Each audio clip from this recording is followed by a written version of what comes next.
I blanked as to what last week was. Come on, Cullen. It was Comeback.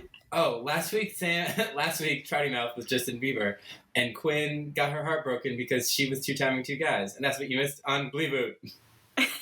Wow. Okay, well done. One of my weaker. Gleeboot. All right, this is Cullen. Allyssa. And I'm Hannah. Welcome to Gleeboot, the show where we get drunk and talk about rebooting Glee. We have a special guest today. Her name is Nicole. Yay. Hello. Welcome. Thank you. A longtime Glee fan / frenemy, because isn't that all what all Glee fans are? Oh, one time. I want to clarify that statement I made. One time Glee fan, current Glee hater. I have to be honest. Amazing. We're past the frenemy stage. It's just hate. Yeah, I mean, I don't think I had watched an episode like in full since college. That's a lie. Julia and Emily, my old roommates, would watch it in the apartment, but like I hadn't sat down to watch one since college, and wow. That's all I have to say. So does that summarize your Glee journey? Yeah, I was really into Glee in high school, like as I think most were, like during seasons 1 through 3. Mm-hmm. And then they went to college and I kind of lost interest. And I rewatched it once in college, and then hadn't really watched it since. And then I watched this episode and was appalled. So you rewatched the whole thing in college? Yeah, from at some point, my roommate and I, who I did text when I told her I was doing this, my college roommate, because we had watched the whole thing together, and she told me that she often does that, which was wild to hear. She has done that again. I don't think she's watched it all the way through like we did, but she said whenever our other college roommate comes over to visit, they kind of like hate watch it together. Cool. So. Approve of this pastime. Yeah, if anything, Glee has created a community of both Gleeks and people who now hate it. Yeah. So it's great. I was once a Gleek, but I think I'm a hate watcher now. Now, I just want the world to know Nicole's response when I asked about Glee BuzzFeed quizzes. None of them are my best friends or my boyfriends. I feel confident in that response. She would be the only one who takes this quiz and it comes up absolutely no results. So, what are we drinking today? I have a Francis Ford Coppola 2016 Sonoma Valley Cabernet, and it's delicious. Ooh. I'm drinking coffee. Nice. Well done, well done. What did you concoct, Allyssa? I have created a drink which I'm calling a Santana Sugar Bomb. Oh, nice. It has coconut milk, rum, cream de cocoa, brown sugar, maple syrup, and ice. How is it? It's so sugary. I love it. I love maple syrup and I was dying to have something sweet. This is kicking my sweet tooth. Oh my god. Wow. That's a great name, though. I'm having what I would call a Lima Heights adjacent. Oh, very Santana-esque over there. It's a mix of strawberry lemonade and a lime White Claw. So it's Lima Heights. Get it. Interesting combo. It's delicious. It is really good. I had one last night. Yeah. So we need to talk about some Glee news. Because even my mother texted me about this. Everyone's been sending this to me. This has been also popping up on my feed, which is kind of weird because Google knows everything that I do with my life. Yeah. Mm-hmm. But okay. They're tracking you. All of us, really. Mm-hmm. All right. So Lea Michele is canceled, apparently. HelloFresh canceled her. Yeah, they did. Oh. Yeah, so Lea Michele tweeted something about George Floyd just like a standard celebrity tweet of like, this is horrible, support of the Black Lives Matter community. And Samantha Ware, Glee season 6 co-star, was like, remember when you threatened to shit in my wig and a bunch of other traumatic microaggressions? And other Glee stars like Alex Newell and Amber Riley and Melissa Benoist like replied and liked the tweet. So okay, I am unfamiliar with the actual real names of people except for Leah Michelle because you guys talk about her all the time. Okay, so you haven't met Melissa Benoist or Alex Newell, or I haven't met this other person either. I don't think I've ever seen this person. I don't think I got that far. So, Mercedes. So I'm assuming that because of the whole context of this conversation, the people who replied to her about microaggressions were people of color. Not all of them. Melissa Benoist is white. And Heather Morris piped in, and it was very wishy-washy. Brittany. I can't tell heads or tails of it, but she plays Brittany. So yeah, everyone kind of had a thing, and what I'm really getting out of this is that anytime someone says something more about it, it just gets worse. And then it's like, okay, I think Leah Michelle's canceled. I'm sorry, guys. Well, I mean, she's not going to be in the Gleeboot, right? I don't think she was going to be in the Gleeboot. I think she's probably past this part of her life. Yeah, let's just fingers crossed that if she was planning on it, she's now canceled. What Samantha Ware tweeted was truly awful what she said Leah Michelle did to her. And then, I don't know if you read Leah Michelle's, I'm putting a quotation mark around apology because it wasn't really an apology. It was like, I don't remember. Yeah, and she literally said that, kind of. Yeah, so I don't want to call that an apology because it didn't really feel like an apology at all. She didn't take any ownership of her poor and terrible behavior. So what I'm getting here is that Leah Michelle is a real-life Rachel Berry. She's a lot of this stuff is kind of coming off that she's a diva. Like, apparently when she was really young and she was in a show, some girl who was like her stand-in or understudy literally complained of like verbal abuse when they were like kids, and it's a lot. Yeah, I've heard it was she's been a diva for a while. Principal Figgins defended her. Yes. And the guy who plays Brody defended her. Well, you already know Principal Figgins is a terrible person. So. The actor is not. We can't say this for sure, but Principal Figgins, yes. Well, Cullen said Principal Figgins. True. What if it was like Principal Figgins' Twitter account was like, I think Rachel Berry, she was a great student. Yeah. Who's this Leah Michelle character? Exactly. So, yeah, Leah Michelle... basically what Heather Morris had said and Amber Riley kind of implied, that she's not necessarily a racist, she's just a shitty person. She's hard to work with, I think is what someone kind of said. But as Amber Riley, Mercedes pointed out, she's like, people are literally dying right now. This is the last thing I really want to talk about. She had said, I believe, like, I don't care about Leah Michelle drama, I think was the quote. I'm not sure. Hannah, did you play Glee Bingo? I did. I have to find it, but I'm pretty sure I got 2 bingos. Again, loose interpretation. But yeah, I got 2 bingos. We didn't get any. What? I know, crazy.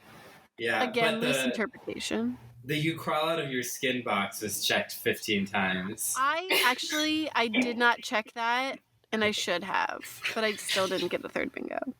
You didn't crawl out of your skin at all during this episode? I have 2.5 full pages of notes with direct quotes of things that I thought was skin crawl worthy. I definitely crawled out of my skin, but I think I just like was so focused on finding other things because I always mark it. I mark shoe space and I mark that first. Like those are my free spaces. I have 2 free spaces on this board. Let's be very clear. All right, so you got 2 bingos. Nice. Yeah, and I win having watched an episode of Glee. Yay! Yay!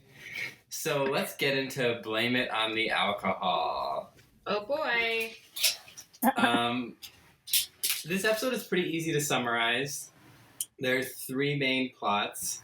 There's the Glee Club, there's Mr. Schuster, and Rachel and Blaine and Kurt. So it's Alcohol Awareness Week at McKinley High. Principal Figgy Fig is concerned that a bunch of students are showing up drunk, and there have been like 6 suspensions that week. So he wants the Glee Club to perform a song about alcohol awareness because the radio glorifies it. He said, "Ask any song by rapper Key Money Sign Ha." Key $ha, yeah. I don't stand for Kesha slander. Me either. I was already very upset so early in when he was demonizing Kesha. It's like watching Glee is like opening up a time capsule. Like, a lot of people were demonizing her for all this kind of stuff, and now obviously we have like hindsight to understand like what she was going through. So yeah, I was also like, how dare you talk about Kesha like that? Also, Shu literally said, "This has never happened before." And I was like, do you not remember April Rhodes getting your students drunk in the middle of the school day? Like, that definitely happened. He also, Figgins called it an epidemic, and I was like, this is too close to home. I can't. Okay. Yeah. This has nothing to do with anything. Hindsight.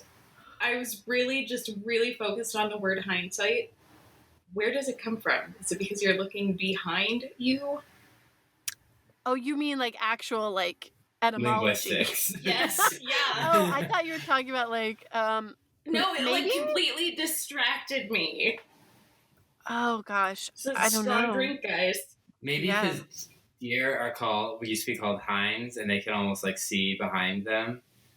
Because they can hear noises. Well, I went to deer also, but like hindsight, what makes hindsight special? That when a deer looks behind it, it can see its own butt. But we Do you understand? we use hindsight as in like you get into the future and then you look back and you're like, oh yeah. So I yeah, see that. Yeah. I don't understand. It makes no sense. This is why I was so distracted, and I had to bring everyone's like focus onto this idiotic side track that we're on. And that was this week's etymology corner. Yeah, so they're gonna perform a song for the assembly about alcohol. And this can only go well. Yes, like all their past performances. Nothing says alcohol awareness like a Glee Club performance. I literally wrote, WTF does the Glee Club have to do with all of this? So Puck asks Rachel, he hears that her parents aren't home, her dads aren't home, they're on a Rosie O'Donnell cruise. And Puck asks if Rachel will host a party because her parents being gone is just something a guy like him likes to know. And you're just like, Question mark? Gross. But also, does he mean it in gross. terms of like hooking up with her, or does he mean it as like he likes to start parties? I Or guess it does could he be mean both. Does he mean it that like when people's parents are gone and if they have rich parents, I was gonna it's say, a is he good time to casing them? case the place? Casing the joint. That was probably Yeah. a deleted scene. We do know he's already been to juvie. yeah. He calls Rachel a Jewish American princess. Didn't like that. And he asks if she'll throw a party. She says no. But then Rachel's attempts at songwriting don't go so well. She has Finn come to hear her song. Oh my god. I forgot this song existed. I did too. I wrote dialogue worse than I remember, and then Yeah. headbands, question mark? Yeah, exactly. I think it's right up there with Where's My Hairbrush, guys. Anyone remember that? VeggieTales? No. Yeah. I don't recall that. Where is my hairbrush? Oh, where is my hairbrush? Yeah. Oh, where? We're just getting a full serenade. Is Wow, my that hairbrush? drink is strong. I do have another comment VeggieTale fans. about the fact that Finn goes, that he says he doesn't know who Carole King is. I said that too. I was like, what? She's not even referencing, like, very specific Broadway people, like, in true Rachel Berry fashion. I was like, you know who Carole King is. Yeah, she's like classic like folk rock. I don't know who Carole King is. Oh my gosh. Carole King is amazing. I was right that when Finn said that, I literally said out loud, I'm right there with you, Finn. You gotta look her up. I feel like... What? Have you feel ever like seen Finn would Gilmore know. Girls? Have I ever done what now? Have you ever seen Gilmore Girls? Isn't the theme song the Carole King song? Yeah, well, I've seen Gilmore Girls, but why would I associate that with someone that I've never met called Carole King? Because she sings the theme song. It's So? I just always Gilmore Girls is the first. I guess that's like showing what little I know, but like Carole King is also when I hear Carole King, I think of Gilmore Girls. It's literally hard enough for me to remember everybody's name who I deal with and like interactively on a daily basis. Like, She has a limited space for names. I gotcha. Yeah. So I guess his line of dialogue wasn't so far-fetched. Yeah, I did not know who Carole King was when I was 16. That's... Okay, yeah, that's true. I guess, like... I forget, because they're full-grown adults. That they're supposed to be teenagers. They're 4-year-old supposed to be 16. Like, I literally wrote, like, Rachel's take on Write What You Know is literally every undergrad creative writing class I've ever been in. And I just was dying. Everyone's first short story. My headband is my favorite Glee original. It's iconic. Yeah. So she sings a song about her headband, and Finn is like, I mean, songs are usually more emotional and good. And she's like, I need to loosen up more. I've never even had a drink. And then Finn underhandedly says, that must be why I never could get past second base with you. Gross. I had to like pause for a moment and think about exactly what he was saying because it came out of his mouth and I was like, wait, what just came out of his mouth? Yeah.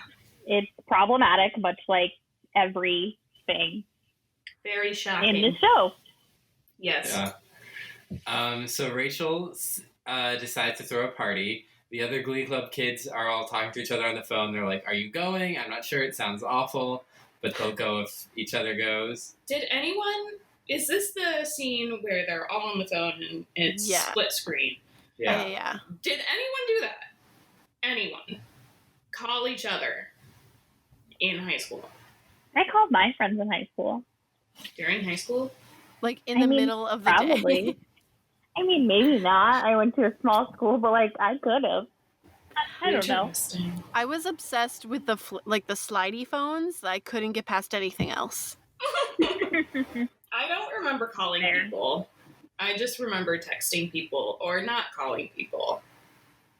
Like deliberately not calling people. Wow, aggressive. That's fair. No. Hannah, that's passive aggressive. True. So Rachel Berry has a party. In like this Victorian nightgown. What was that dress? What was that dress? Mint And her green. eyeshadow matches. I can't.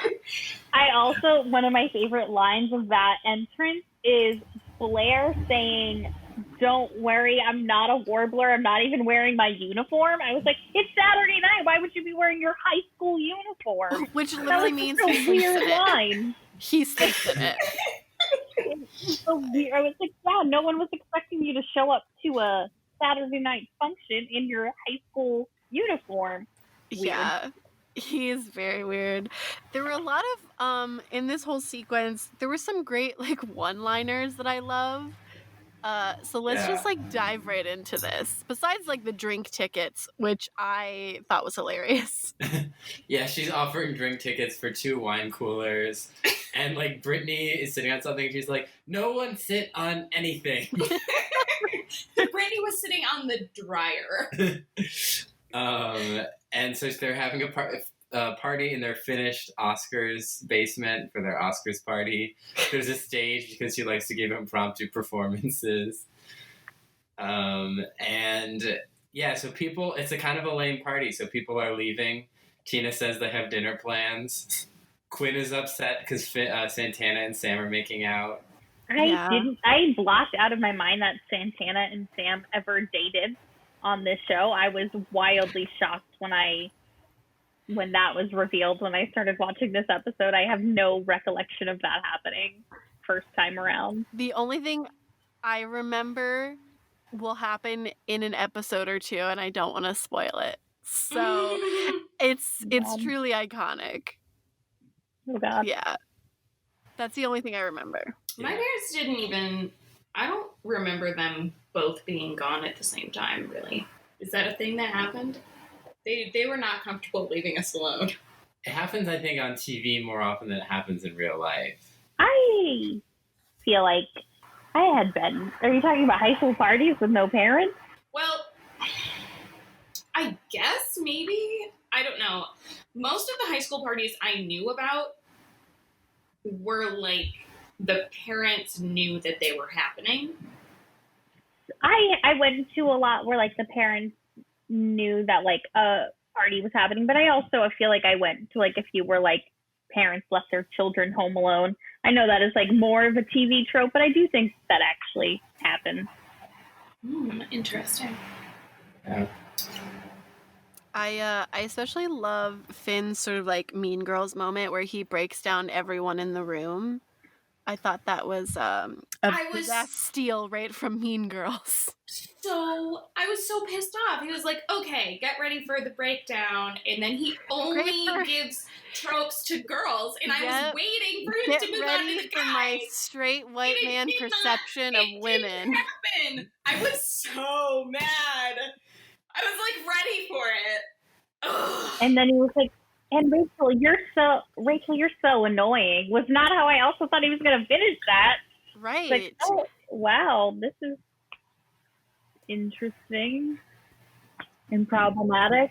Yeah, he breaks down all the women into like happy drunks like Mercedes and Tina, angry drunks like Quinn and Lauren, weepy drunks like Santana, and what was the other? Stripper. Stripper like Brittany. You know. What was that? Why did they make Brittany get naked for that entire sequence? There was like people doing shots off her body. It was a lot. Mm-hmm. It was a lot. And then they play Spin the Bottle, and it gets better? Question mark. Okay, I've never wanted to play Spin the Bottle, but I told this to Cullen last night. I legit want to play Spin the Bottle. I think it's because I've been cooped up too long. Oh, interesting. You don't want to there's play only Spin the two of Bottle? you in the house, and also there's a pandemic still happening. I know. No, wait, that's not what I said. No, I said I freaking reversed it. God damn it. What I said was I've always kind of wanted to play, but now I don't want to play because of Corona. Okay. I was gonna say, what's happening here? No, but we did discuss wanting to go out and drink and party and get sloshed. Yeah, this episode did the opposite of what it's supposed to do. It I was like, I want to be drunk. Yes, Same. Exactly. I was watching it. I was like, I want to be socially drunk with people. I know. I want to just like go out to a bar and sit and talk and have appetizers. I want to go to Applebee's and get 2-for-1s and get drunk and eat appetizers. Oh my goodness. I do love an appetizer. Love an appetizer. Love to see it. They're playing Spin the Bottle. Blaine and Rachel kiss.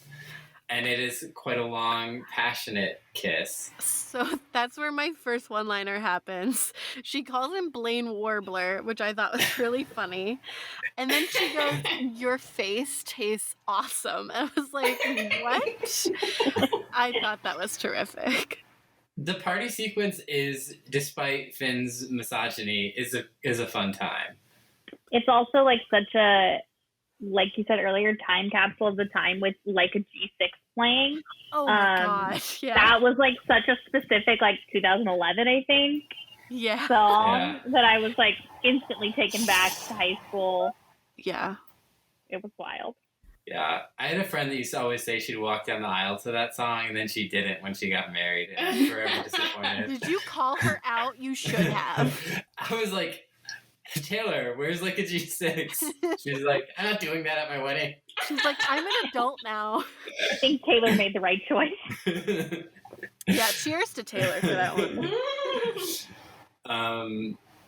Yeah, it was definitely a time capsule, and I loved how when they were so Blaine and Rachel do karaoke, I guess, or they duet. I just blanked. What's the name of the song? Don't You Want Me? Don't You Want Me?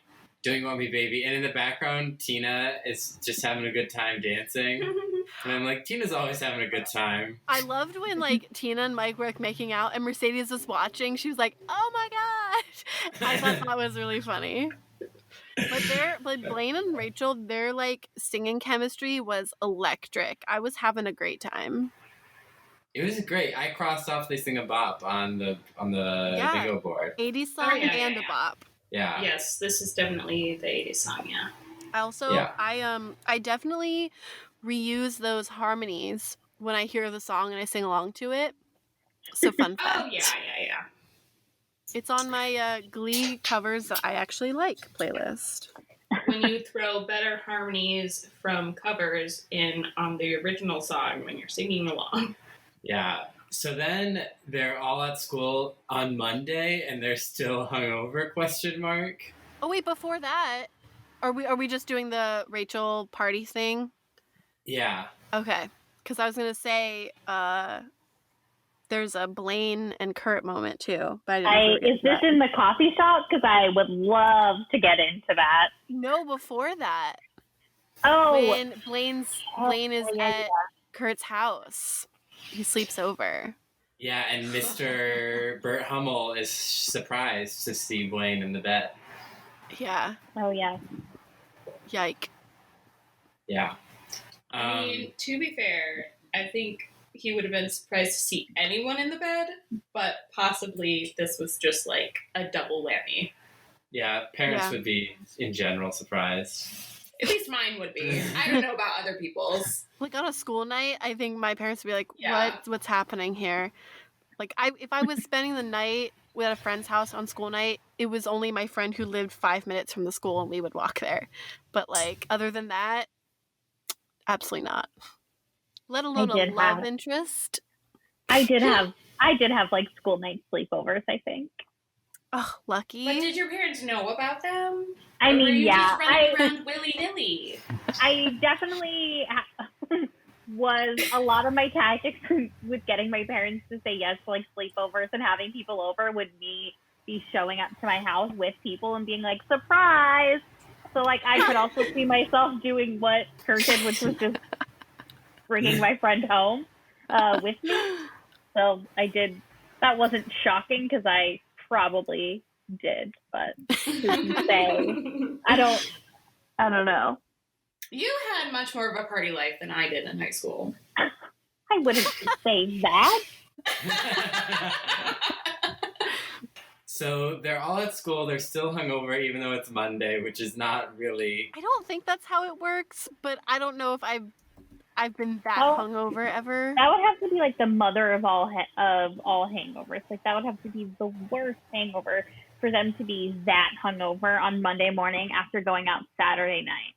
They would have had to have alcohol poisoning, I think.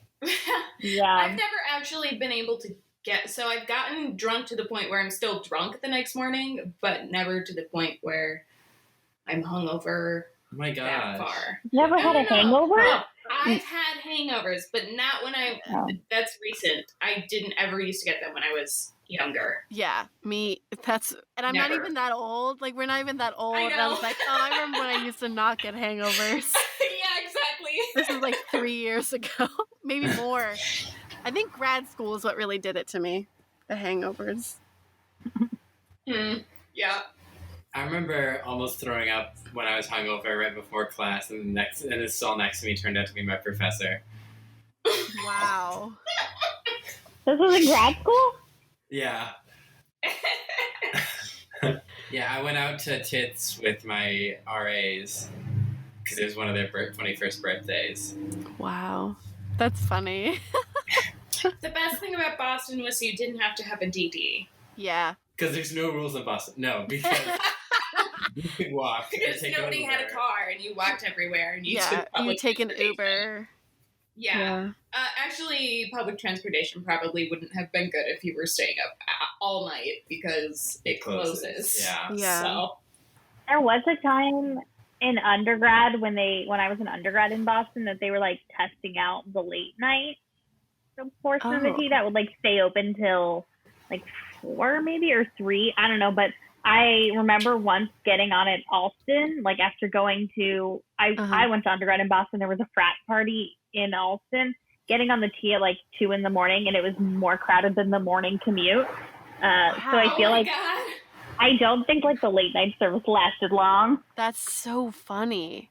Dang. Wow. That's crazy. It's a college town, basically. Oh, yeah. Oh, there's like 7, 10, I don't even know how many. So many. Colleges. Mm-hmm. 7, 10 people. Yeah, no, there's like a dozen people there. Just like there's about a dozen people in the Glee Club, and they're all still drunk. Good segue. Thank you. And Artie rolls in, and he's like, Bloody Marys, y'all. I was hate when so he does that angry. voice. He does this like affectation that I do not care for. And he offers them Bloody Marys because the alcohol will make their hangovers better. That's not really how it works, right? I think it's the tomato juice in the Bloody Mary. It's also the alcohol. Like if you give yourself a little bit of alcohol when you're like hungover, because like when you're hungover, you're sort of like detoxing. And if you give yourself a little bit of alcohol, that's why they call it hair of the dog. Like it sort of revives you a little bit.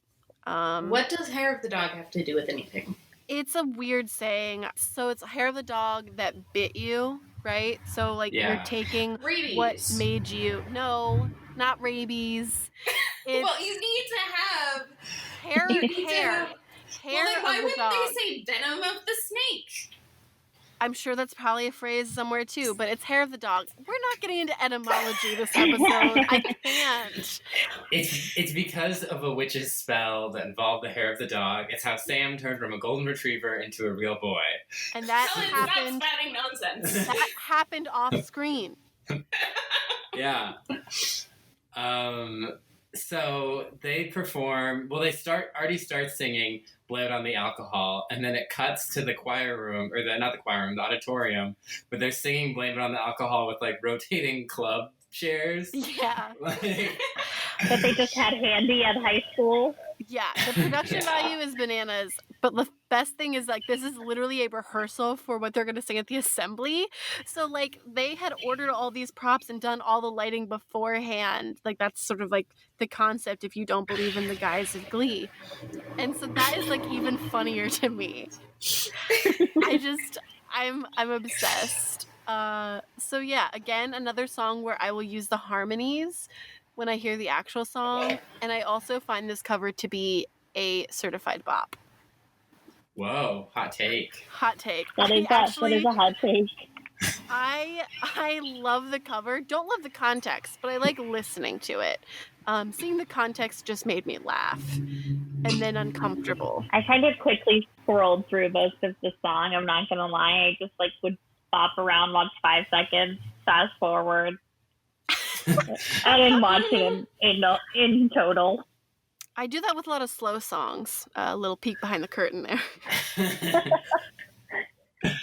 Yeah, and then afterwards, Mr. Shu is all like, "Oh, some of you guys actually came across as drunk." Ooh. I love that Rachel opens with, first of all, that vest is very cute. I was like, Rachel, you're a fucking liar. And she says to Mike Chang, like, "Did I ever tell you how awesome you are?" And Tina just, like, guides him away. Over here. Santana starts crying after she was like, yeah, alcohol poisoning and people die from it. And she starts crying and I laughed because I'm like, I don't know why that's funny. Yeah, because it's Alcohol Awareness Week, and what I think Pucker Santana said, and I'm aware that alcohol's a lot of fun. Yeah. Yeah, but Santana crying was pretty funny. But what they end up doing for the assembly is a song by Key $, Huh. This song is a certified bop in its own right.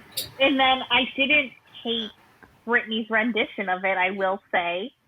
I thought it was really close to the original. Like, I had a really hard time really discerning between them.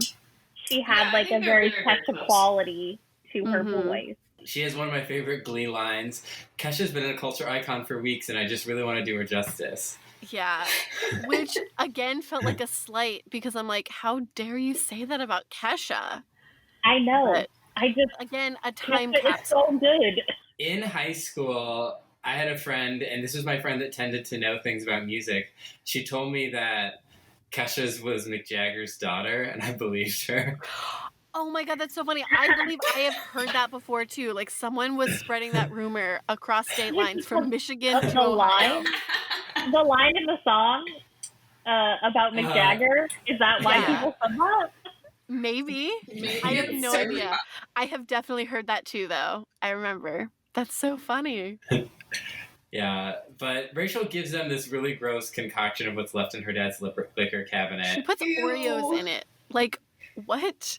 Yeah, I have no idea. That was a weird plot device used. They could have just brought like any kind of alcohol. I don't know why that was like the decision made. Also, wasn't the point of like Rachel even breaking into the liquor cabinet using Puck that Puck would replace everything? So that if she went through what was left, did they replace it? We'll never know. Or did she get like fucking yelled at when her parents came home? Well, we're never going to see the consequences of this party at all. We're never going to see the consequences of barely anything ever because it's Glee. Yeah. Quite literally nothing. You're not going to see any consequences for any of the problematic things they do throughout the series. And then, again, the target audience is like teens, young adults, sometimes children. So, a fun thing to keep in mind. Guess what? There are no consequences for anything ever. Addendum, there are consequences. That was a joke. So, Rachel, like, Brittany is all like, I don't feel so good. And Rachel's like, just power through it. And they're doing the assembly. Coach Beats is singing along. And then Brittany throws up on Rachel. I was like, oh my god, this is going to be just like Pitch Perfect. And then it wasn't quite, but I was satisfied.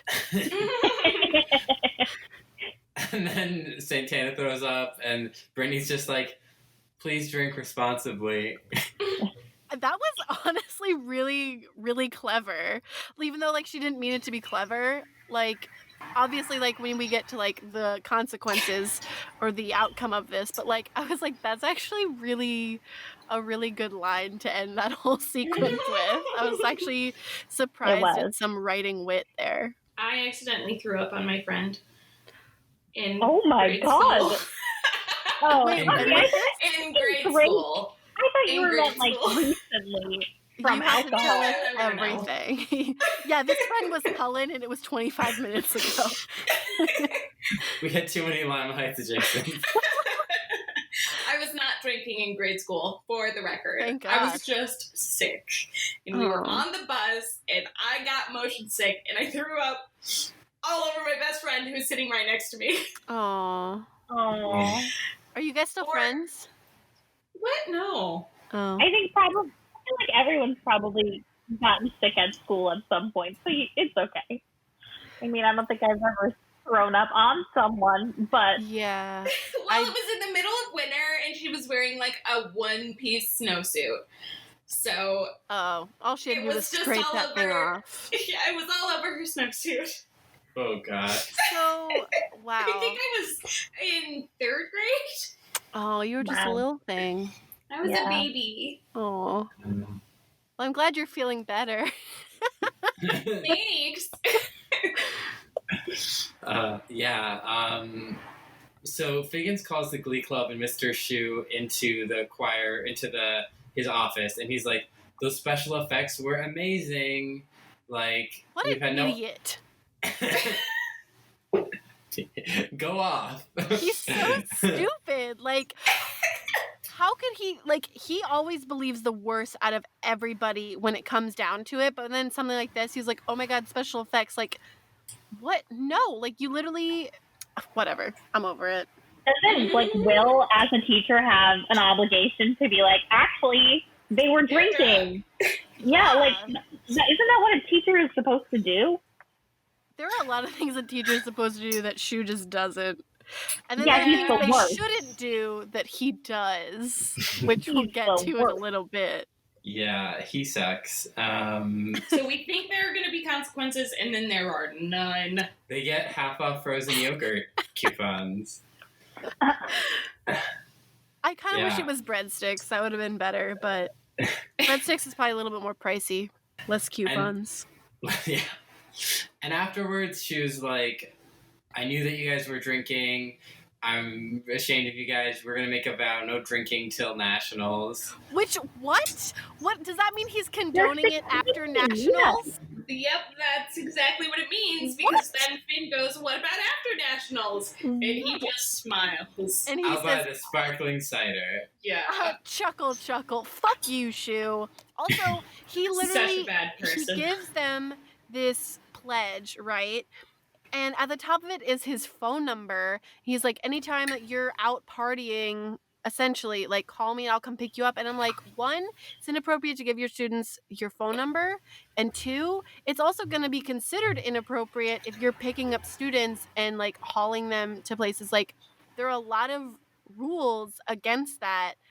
Oh, yeah. It's just like, you can't do that. Like, the sentiment, I was like, okay, the sentiment behind it, I understand. But if you separate that and understand he's a teacher, he's completely breaking a bunch of rules. Yeah, there are a ton of rules. And I have known teachers that cared too much and got into tons of trouble for it. Like, were fired because they did something that they thought was going to help a student, but it was outside the realm. It was not towing the line. They stepped past the line. Right. You know? The last thing I ever want in my car is a drunk minor. Yeah, exactly. I never want to be alone with a drunk minor. Like, Just- unless that kid is yours and you're picking them up from a party or wherever. Like, yeah. if you're some sort of, like, school official or teacher, like unfortunately, if you do want to help that person, you can't, because there's going to be just major a bunch consequences. Yes. It's... Yeah. Ugh. But when he gives him his phone number, Sam is like, awesome. So I'm like, what dank memes is Sam going to be sending Mr. Schuster? I didn't understand. Why did Sam want his phone number? Why? Yeah, that's my bigger question. So that's basically the end of, like, the alcohol awareness storyline. We'll get to Mr. Schuster later. Do we have to? But I think we have a lot to say about the next storyline, so I want to get to there first. Okay. So after they kiss, Rachel gets drunk on another night on some rosé and asks Blaine out. She's literally becoming like a rosé mom, and I laughed so hard. I thought that was really funny, but also really sad. Yeah, and she says, you're so cute in your little jacket, and she asks him out, and Blaine says yes, and Kurt is all like, but you're gay. I have a lot to say about this section. Yeah, Kurt bears the burden of a lot of issues within the LGBTQ community, and like that tweet says, I have quote-unquote respect for Glee in covering every issue but doing them all poorly. That's all I have to say. Yeah, well, as a bisexual woman, I have a lot of thoughts about this whole section. I did write down the exact quote he said to Blaine about bisexuality, which appalled me to my core, in which he said, bisexual is a term gay guys in high school use when they want to hold hands with girls and want to feel normal for a change. I don't even know where to begin with that. Like, what the fuck? I was shocked because I have no recollection. Like, when I watched this the first time, I guess I did not pick up on this storyline, but I really hated it. And I hate that he was, like, demonizing his friend for exploring his sexuality, trying to... I just could not. The biphobia was real. Do you feel erased? I think Hannah's officially erased. Are you also erased, Nicole?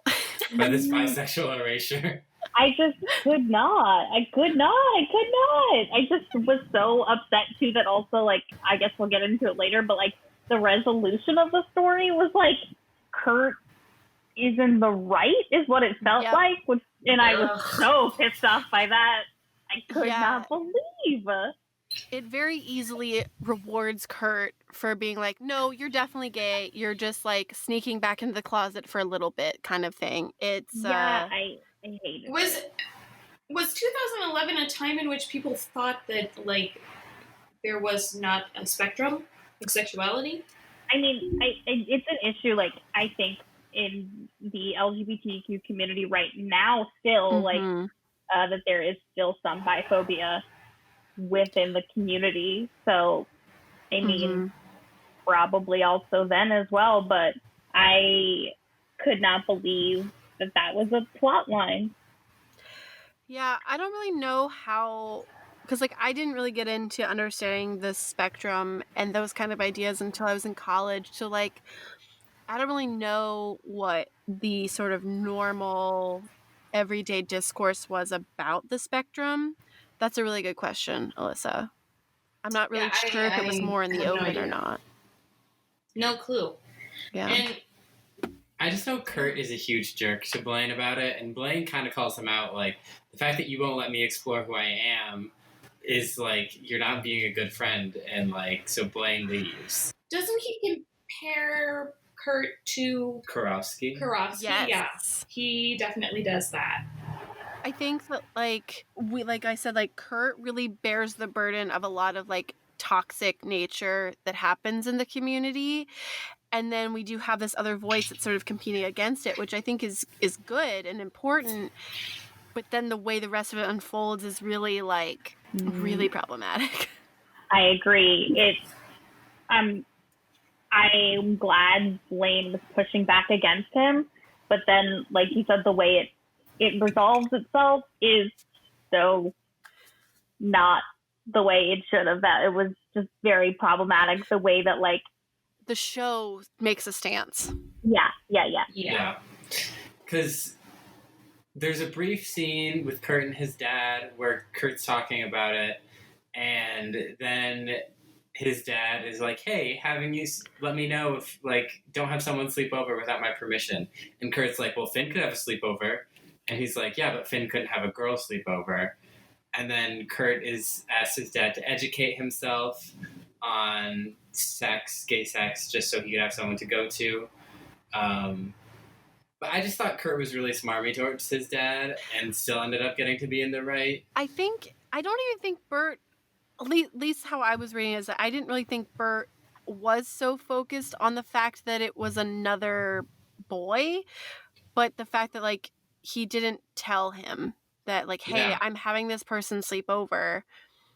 And because it's like, okay, this is someone you may be romantically attracted to, just the way he said, like, because Kurt was the one who brought up Puck, but it was Bert who was like, but I wouldn't let Finn have a girl over, like, he would have to ask me. So I think there's some nuance happening in that scene, which is, I think, really interesting. But yeah, I agree. Like, Kurt kind of got a little smart with his dad, but at the end, him being like, hey, like, maybe you should educate yourself, I think was also really valid too. It was valid, and it was also funny. That was high comedy for me. Just the look on Bert's face when he realized what Kurt was asking him to do. He had like an eyebrow raised. It was like, yeah, and he had the souffle behind him and this whole baking scene. Yeah, I agree. It is nice that they're having them as more of a family. Like, Blaine was all like, it's so great that Finn and Kurt are brothers when he was drunk. And he's like, you're so tall. We haven't seen them all in one house together. True. We haven't seen any family scenes. Yeah, but it's a little better than before when it was like, do they even live together? Like, how do they not know that? I thought Kurt lived in the basement, and then all of a sudden he's, like, upstairs. So I don't know if, like, maybe Finn's in the basement now. I don't know what's happening. Didn't they get a new house? Maybe they got a new set. Yeah, I think they did, because they were like, oh, we're gonna get married and we're gonna find a new place to live so you can both have your own rooms. Holy shit. How did I not remember that? And you did. You're I paying don't know. so much closer attention. I don't know, Hannah. I've gotten lax. I could have made it up. True. Cullen, is she right? Yeah, she's right. She could have conned me right there. I would have believed it. She right. She I'm right. a confidence woman. You are. So Blaine and Rachel have their date, and Kurt stops by to help Rachel clean up after the party to ask about it, and says some more biphobic things, and is all like, "You're gonna date many confused men, Rachel," and she's like, "We have a lot in common." Before that, like, she's like describing the date, and she's like, "Yeah, we went to go see this, and like we dressed up as the characters," and he goes, "That's not gay at all," and I was like, "Okay, sure." Yeah, Kurt was just being gross. And Rachel is like, "We had a lot in common," and he's like, "Said by many a hag about many a gay." Oh, rough. Oh, I missed that line, and Oh. You were furiously writing notes. I must have been, because I didn't hear that line. I would have written that down. Yeah. Yeah. It was a confusing, the arc of, like, Blaine questioning his sexuality was fine. It was the way that they went about it that was so confusing to me. It happened in the span of maybe 15 minutes of screen time, and he wasn't even there half of the time. It was focused on Rachel. It was focused on Rachel and Kurt. That's why I was so confused. I was like, this is like supposed to be Blaine's story. Well, because, you know, it's not bisexual people who decide if they're bisexual. It's other people in other sides of the spectrum. According to Glee. Mm-hmm. Gotta love it. The wonderful world of Ryan Murphy. Refreshing. So then they make a wager where Rachel is like, "I'll kiss him when we're sober and see what he thinks." And so they're at the coffee shop, and she just walks up to Blaine and kisses him. Without his consent. Without his consent. She does this sometimes. And what the people do, but... And Blaine is just like, "Oh, wow. I'm super gay. The gayest has ever been gay. I'm a gay." And he's like, "I have to go to the bathroom. Can you hold my place in line?" Which was so weird. He had just gotten in line, and then she kissed him. I wonder if he was going to, like, wash his face. Wash it out. I think they just, again, wanted to make Blaine's story about Kurt and Rachel, so they were like, "Can we get Blaine out of the scene?" Yeah. It was so weird. That's really the only reason why that happened. She goes up to kiss him. I would have been so fucking mad if someone did that to me. Yeah. I was actually really surprised that he wasn't like, "What are you doing?" Yeah, like, he should have taught both of them a lesson. Yeah. Yeah. Yeah, because then Rachel's all just like, "I had a relationship with a man who was gay. That's songwriting gold." Nice. So glad he could be an object for you. I wrote, "That songwriting gold, ? What the fuck?" Yep. I mean, you know all those great songs about women dating gay men. I just was so confused why, like, that was just such a, I didn't understand why that was her response. Is she searching for tragedy or something?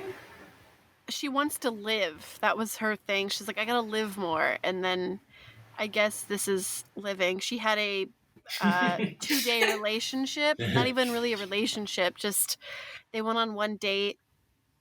That was kind of it. So all she was thinking about while she was trying to have a relationship with someone was about her songwriting? That's like the sign of a psychopath, is it not?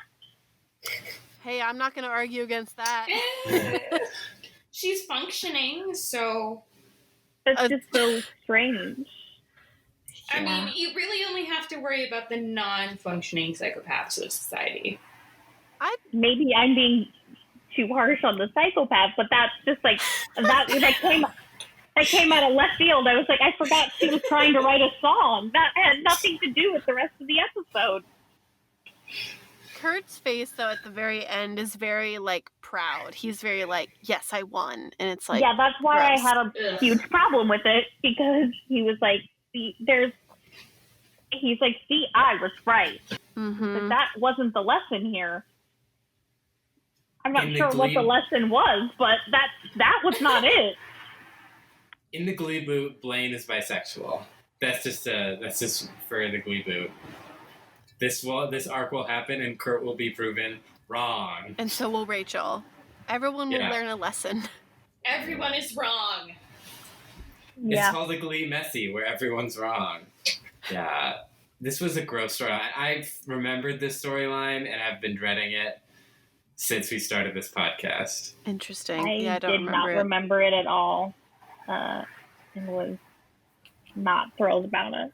I straight up thought you picked this episode because of this storyline so you could destroy it. I don't remember. I truthfully don't remember picking this episode, but I probably did because I love Kessa. So that adds up. I probably thought of that one dance, but I had no idea about this. Like, I don't know if this is the B or the C plot, really. But I did not remember it at all, and I was truly shocked. Surprise! Yeah, I was like, what? It's the old Glee 1-2 punch. Right to the gut. Yeah, I didn't like it. Let's just blast through this Shoe storyline to get it over with. Oh, yeah. I forgot about this. So Mr. Shu wants to be friends with Emma. Sue is all like, you're going to be an alcoholic because I'm going to beat you at regionals and all you have is your Glee club. Because Emma asks what's going on with your life and all he can talk about is the Glee club. So he talks with Beast and then he decides he needs to get out more. So Beast and him go out to a honky-tonk bar. They sing one whiskey, one bourbon, and one beer. Something like that. Yeah, it's a country song. It looked like a really fun bar. Except did. I distinctly remember thinking there are no people of color. I remembered a line before they even started singing where the MC/guitar player was like, it's where the men are men and the sheep are scared. And I was like, I'm sorry, what? What was that? I missed that. I skipped over the whole bar scene, I gotta be honest with you. I missed that line. Yeah, let me see. Where the men are men and the sheep are scared. Yeah, maybe that's what it was. And I was like, what does that mean? Maybe I don't want to know. Let's keep that Pandora's box closed. But they sing a song. It's really uncomfy. The dancing's kind of fun, I guess. It's not really my kind of dancing, but like, it was a fun time, I guess, by a certain people who like country music. It just looked like people were having fun. Yeah, and we're stuck and shut in, and we want to go out to bars. Yeah, literally anywhere. True. I will literally go to a honky-tonk bar. There is a honky-tonk bar in Boston that is actually quite fun. Really? There's a cowboy-themed strippers club in West Hollywood. We could go there when they open. Blazing Saddles? Yes. Yeah. Nice. I live in the South, so there are a ton of honky-tonk bars. I probably have 3 surrounding me right now. Hannah's like, I'm actually in one right now. That's where my studio is. So then when he gets home, Beast takes him home, and they're talking about nothing's wrong with getting drunk. We were being safe. But then he decides to grade papers while drinking. Well, wait, before that, so basically it becomes a lesson for both the children who are watching and the parents. Like, it's an after-school special for both. Like, hey, kids shouldn't drink, but also we can't really lecture them not to because we do it too. And it's like this weird, nebulous lecture. And I'm like, what? And then she kisses him before she leaves. Why?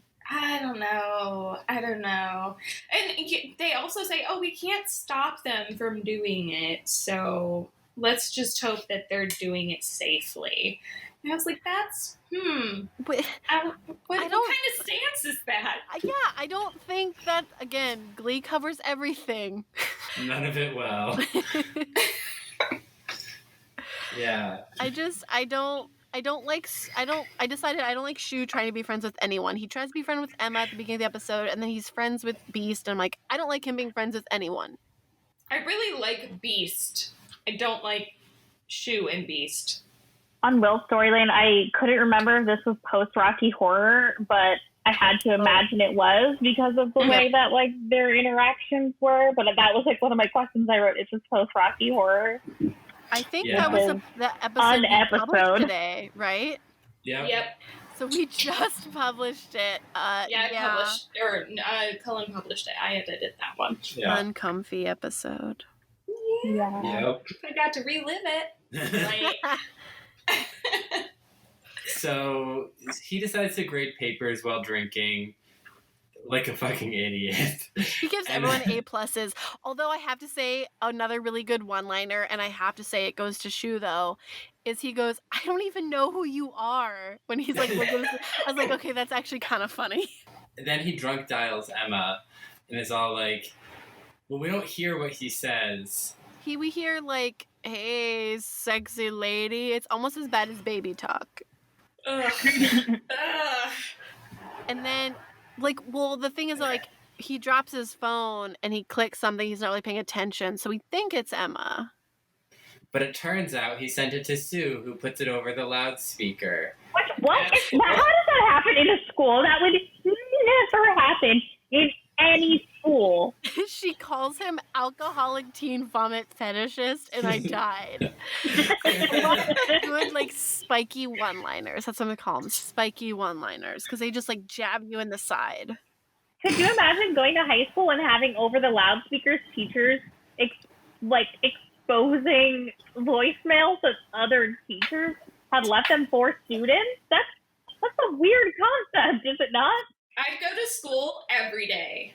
I did that anyway, but she's like, you've just been publicly humiliated. And I was like, this isn't the first time. Like, Emma, like, ran him over the rails one time and called him a man whore. Like, he's used to this. Also, a way to be an example to students not to bully.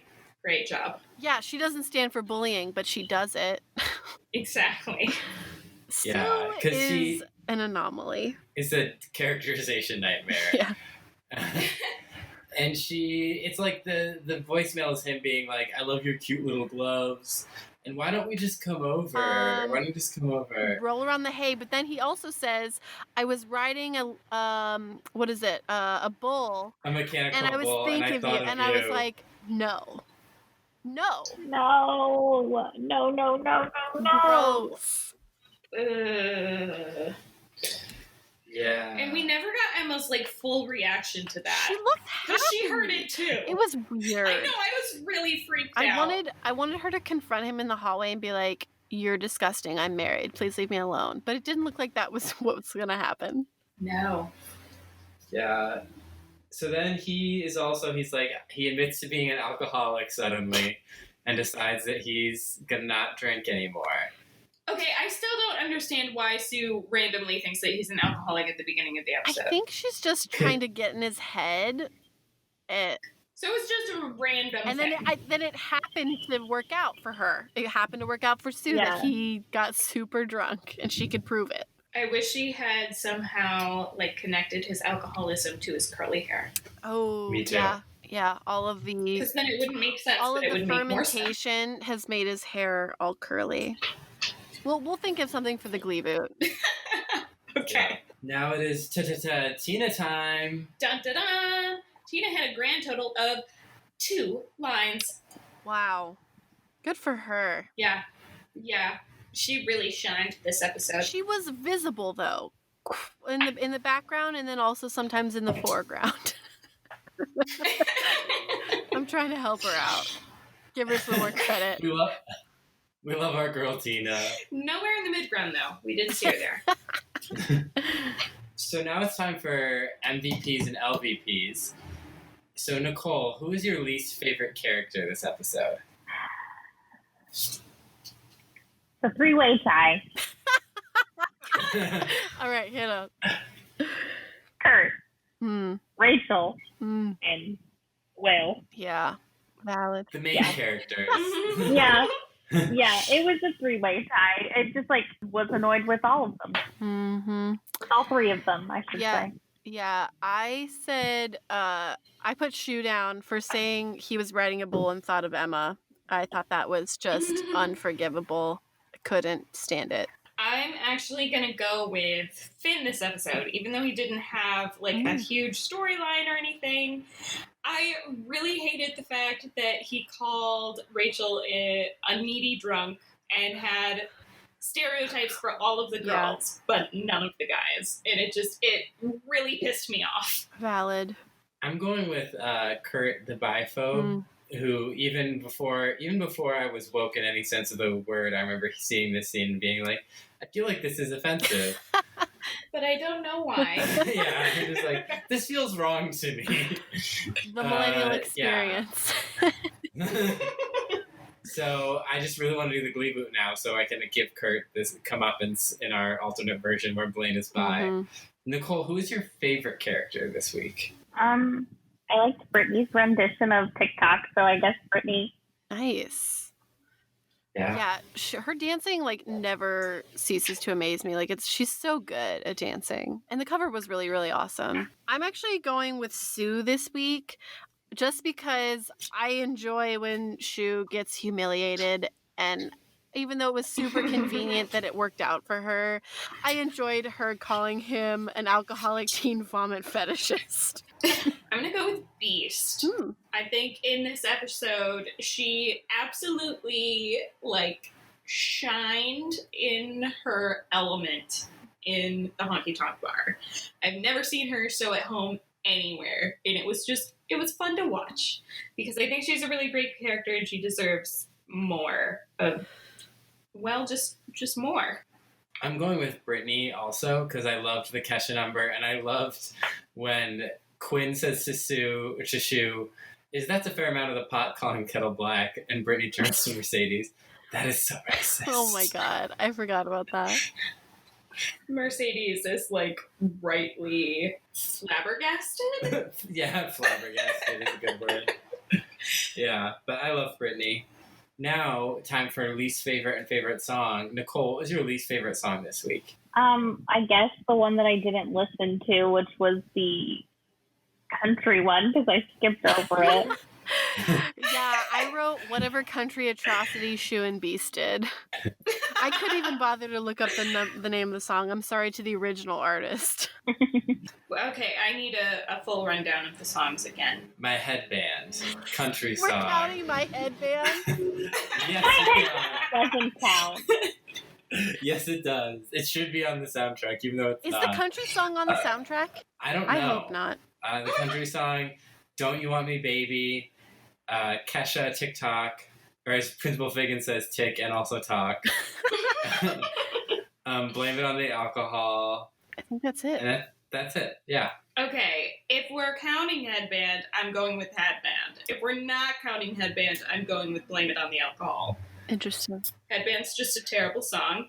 Blame It on the Alcohol, I think I've only heard that once, and I didn't really like the original, and then I really didn't like the fact that they all came to school drunk and started drinking Bloody Marys, and Artie was the crux of it all, and it just didn't, I didn't like the song either. So, gonna go with that.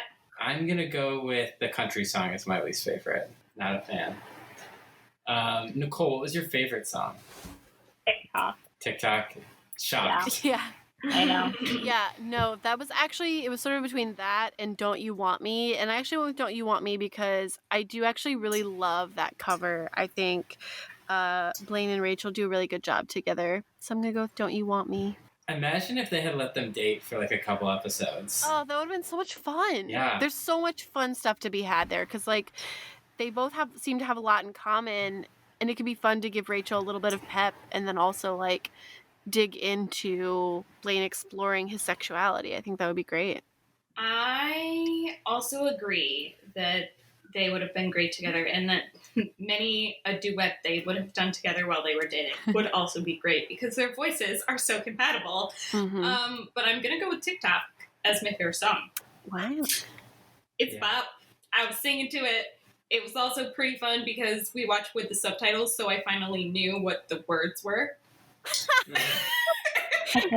That's great. Yeah, I'm going with TikTok.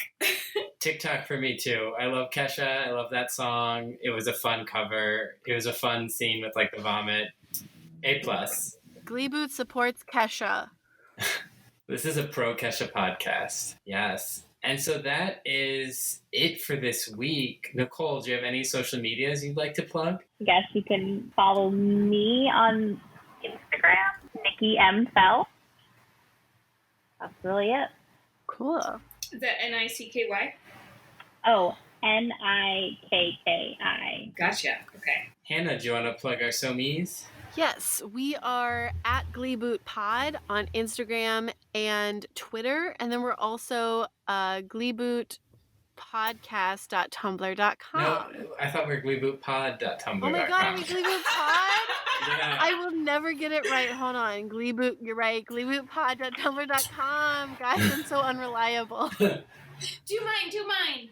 And then Allyssa is a.m.swearingen, SWEARINGEN on Instagram. Yeah! We also have an awesome 5-star review this week on iTunes from Bluebird Tea Drinker. And it is, this podcast has me laughing out loud alone in my apartment so much I think my neighbors probably think I'm insane. Just the right mix of silly humor and intelligent social commentary. Thank you so much, Bluebird Tea Drinker, for thinking we're intelligent and also pretty funny. If you guys want to also keep giving us 5-star reviews, it really helps us boost our ratings so we can get seen by even more listeners just like you. I am your boy Ryan, YABOI Ryan, on YouTube, and your boy Ryan99 on Instagram and TikTok. Woo! Woo. Nicole, thank you so much for being on. I hope you had a good time. Yes. Thanks for having me. Hope I wasn't too much of a hater for everyone. No, just... I am often the haterist hater, and it's so good to have someone here also hating with me. Yeah, this was I knew Glee was more problematic than I remembered. Watching this episode really... Slap in the face. Yeah. I was like, wow. Okay. This is the show we all like. Well, tune in next week, everybody, for an episode called Sexy, which can only mean good things. Yay. Bye, everybody. Bye! Bye. Gleeboot.